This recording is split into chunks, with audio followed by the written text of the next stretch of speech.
Hello everybody, today I'm making Zuppa Toscana.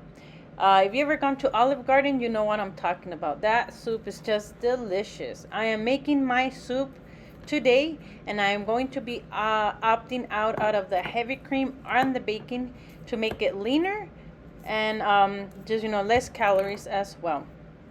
However, if you want to add this two ingredients to make it more authentic to the Olive Garden, you can definitely do so, but trust me, the flavor is there regardless of that heavy cream. So we are going to opt out.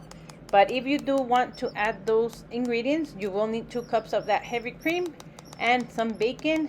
And other than that, let's get started on this leaner version of the Zuppa Toscana. Let's get started.